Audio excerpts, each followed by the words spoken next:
ఆధ్వర్యంలో చెన్నూరు అసెంబ్లీ నియోజకవర్గంలో జరిగినటువంటి నిన్నటి గ్రామ పంచాయతీ ఎన్నికల్లో మన వాళ్ళు బ్రహ్మాండంగా గడిచిన 10 రోజుల పాటు మంచిగా పోరాటం చేసి చాలా మటుకు మనం సర్పంచులు కానీ ఉప సర్పంచులు కానీ వార్డు మెంబర్లు కానీ గెలుచుకోవడం జరిగింది.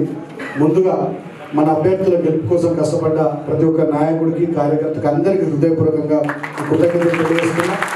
గెలిచిన సర్పంచ్లకు ఉప సర్పంచ్లకు వార్డు మెంబర్లకు శుభాకాంక్షలు కూడా తెలియజేస్తూ ప్రజలందరికీ మళ్ళొక్కసారి పల్లెల్లో గ్రామీణ ప్రాంతంలో కేసీఆర్ గారి నాయకత్వం కావాలి, బీఆర్ఎస్ పార్టీ ఉండాలని బలంగా చెన్నూరు అసెంబ్లీ నియోజకవర్గంలో గతంలో జరిగిన అభివృద్ధి జరగాలి, మళ్ళీ కేసీఆర్ గారి నాయకత్వం రావాలని వెలుగెత్తి చాటిన ప్రజలందరికీ కూడా హృదయపూర్వకంగా మనందరం గట్టిగా కృతజ్ఞతలు చెప్తాం. ముఖ్యంగా మీరు గమనిస్తే మొన్న గడిచిన కొన్ని రోజుల క్రితం మనం ఇక్కడనే గ్రామ పంచాయతీలకు సంబంధించి ఒక సమీక్ష పెట్టుకొని 102 గ్రామ పంచాయతీలు 5 మండలాల పరిధిలో మనం ఎట్లా పని చేసుకోవాలి, అభ్యర్థులు ఎవరెవరు ఉండాలని చెప్పి మనం అనుకుని కార్యక్రమాన్ని తీసుకొని పోయినాం. చాలా గ్రామాల్లో మన వాళ్ళు 2, 3, 4 పోటీ పడేటువంటి సందర్భాల్లో మనం ఆయా గ్రామాల నాయకులకు కార్యకర్తలకే మీరే అడ్జస్ట్ చేసుకొని ఎట్లా ప్లాన్ చేసుకుంటారు అని చెప్పి గ్రామ స్థాయి వాళ్ళకి వదిలేస్తున్నాం.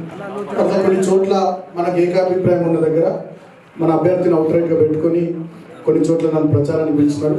ఉన్న సమయంలో ప్రచారానికి కూడా వచ్చి మన వాళ్ళ గెలుపు కోసం మనం పనిచేసినాం. గ్రామాలలో చాలా మంచిగా కష్టపడ్డాం, తిరిగినాం. గతంలో కేసీఆర్ నాయకత్వంలో ఈ ప్రాంతంలో జరిగిన అభివృద్ధి కానీ మనం అందించిన సంక్షేమ కార్యక్రమాలు కానీ అవన్నీ కూడా ప్రజలకు విడమర్చి చెప్పి, వాస్తవానికి ఇక్కడ మనకు కారు గుర్తు లేదు, అన్ని ఇండిపెండెంట్ గుర్తులు, రకరకాల గుర్తులు అయినప్పటికీ కూడా ప్రజలు మన పార్టీని బ్రహ్మాండంగా ఆదరించారు.